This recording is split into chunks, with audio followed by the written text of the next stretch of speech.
Allez, on s'en va après-demain et je t'amène avec moi faire la valise de potière.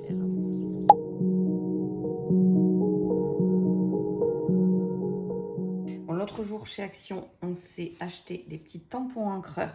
Tu vas comprendre pourquoi. Il y avait aussi cela, enfin, c'est surtout pour les encres. On a aussi acheté un outil à pyrograver. Ça, c'est ma petite idée bois flotté. Et je me suis aussi pris un petit carnet aquarelle à l'atelier chez soi l'autre jour. Parce que la potière ne fait pas que la poterie. Elle fait aussi un peu d'aquarelle. Bon, je t'amène dans mon bureau qui est en train d'être rangé. Donc, en très mauvais état. On va ouvrir les volets. Alors, fais pas attention au bazar dans mon bureau parce que je suis en train de le ranger. Mais on est ici parce que je veux te montrer ce que je vais prendre pour l'aquarelle. Donc, il y a cette petite boîte qui me suit partout depuis longtemps. C'est pas de l'aquarelle de super grande qualité, mais en voyage, c'est très bien. Toujours mon petit torchon. Par contre, j'ai la super aquarelle aussi. C'est les couleurs françaises. Et là, j'ai des jolies couleurs. Je les adore. Ça, c'est de la vraie aquarelle artisanale. J'ai aussi une palette un peu plus sympa, comme ça. J'adore cette palette. Et pas mal de... Alors, des crayons. Évidemment, il y a le HB. Mais il n'y a pas que le HB dans la vie. Il me faut des crayons gras. Donc, je dois avoir un 2B. Et mon 5B, on le récupérera quand on va être en bas. Le 5B, c'est très bien pour faire du contouring. Et après, pour le contouring, j'ai des couleurs un petit peu... et c'est pas mal. C'est des couleurs qui sont assez océan. Et j'ai aussi, je pense, un vert en solide. Après, c'est des brushes. Et bien évidemment, du noir. Le Faber-Castell, l'incontournable Black. Posca blanc. Sinon, rien. Un peu de drawing gum, mais à mon avis, il est un peu sec. Hein. Ça fait longtemps que j'en ai pas utilisé. Il en reste. Il n'a pas séché. Et mes petites couleurs que j'avais faites avec Léandrine de l'encrière végétale. Donc, couleur mimosa, couleur genêt. Donc ça, c'est plutôt des encres aquarellables et c'est vraiment chouette. Je les prends. Évidemment, toujours une petite gouache blanche. Très utile.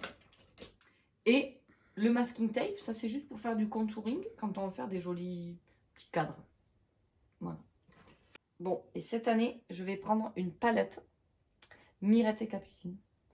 Parce que, voilà, c'est toujours bien d'avoir une petite palette pour mélanger. J'aime bien, ça prend pas trop de place.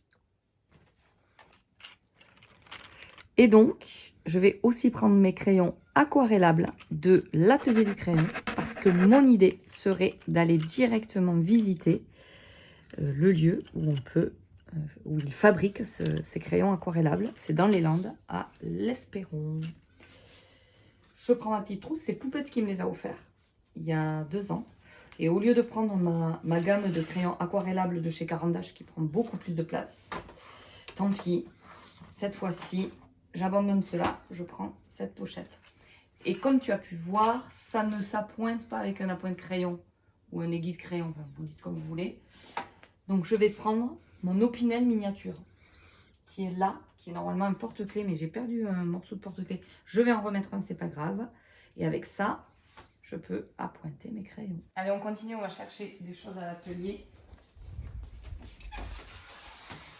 C'est par ici. Donc je vais aussi prendre de la terre, parce que c'est pas parce que je suis en vacances que j'ai pas le droit de toucher la terre. Et parce que j'ai un projet de faire de l'impression de choses qu'on voit pendant nos vacances sur la terre. Et c'est pour ça que j'ai acheté les encres. Donc, je vais prendre un peu de terre chamottée. Je sais pas si celle-là elle est bien. Ouais, elle a l'air pas mal. Elle a l'air assez souple. Est-ce que je prends tout ou est-ce que je prends un tout petit morceau? Parce que je me disais qu'on pouvait aussi faire des petits... J'ai plusieurs idées en fait avec la terre. Mais bon, voilà, j'ai eu des inspirations comme ça qui sont tombées pendant les vacances, pendant l'été sur mon Instagram. Donc, je sais pas combien j'en prends. Je vais préparer les outils aussi. Et voici mes inspirations. Du coup, je vais prendre peut-être... Ouais, mais ça, je vais les prendre comme ça. Je vais prendre un lot de pinceaux, ça pourra toujours servir. Vous avez vu, j'utilise toujours les pinceaux. Mais là, de chez Ikea, le top du top. Je vais prendre un ébauchoir.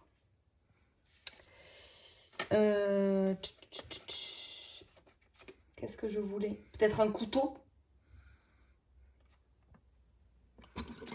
Un couteau de potier.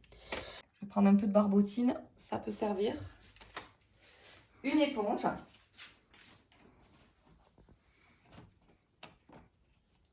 Une éponge.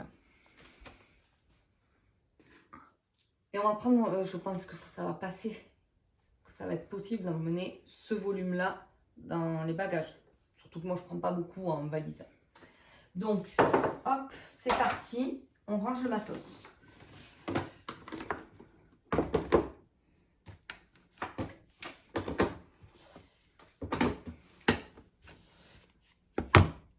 Oh, ça passe, ça passe. Je prends aussi une Nestec orange qui est assez souple. Ça permet de glisser si besoin. On va prendre une plaque et 2 petits rouleaux. C'est pas grand chose, mais on n'a pas besoin de trucs très très gros. Et du coup, évidemment, un fil pour pouvoir couper la terre. On va prendre un petit. Celui-là là, qui est abîmé. Si je le perds, c'est pas grave. Hop, petit fil qui est cassé de l'autre côté, mais ça fera le job.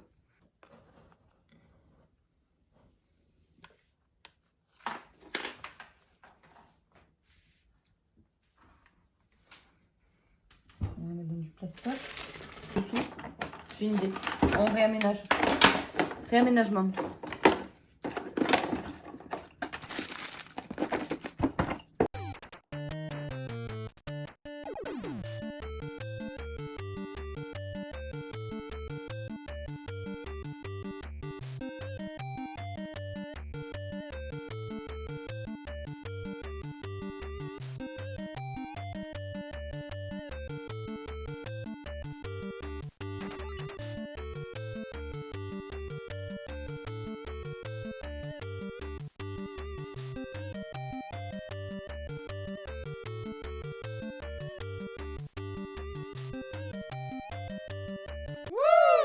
Et j'avais dit ne pas oublier mon crayon 5B. Je crois que c'est celui-là. Ouais, ça c'est mon 5B. C'est archi gras. Ben, je te montrerai à quoi ça sert. Voilà. Et en cherchant mon 5B, j'ai trouvé ma gouge. Donc je prends ma gouge et une gomme. Quand je vais chez Emma, j'achète toujours les gommes comme ça. Elles sont super. J'en ai plein d'avance. Et du coup, je graverai des petites choses dans la gomme. Obligé, hein, je dois faire une activité par jour. Créative. J'allais oublier le plus important, de la lecture. On y va. Dernier petit challenge, choisir ma lecture. Et regarde, j'ai choisi celle-là.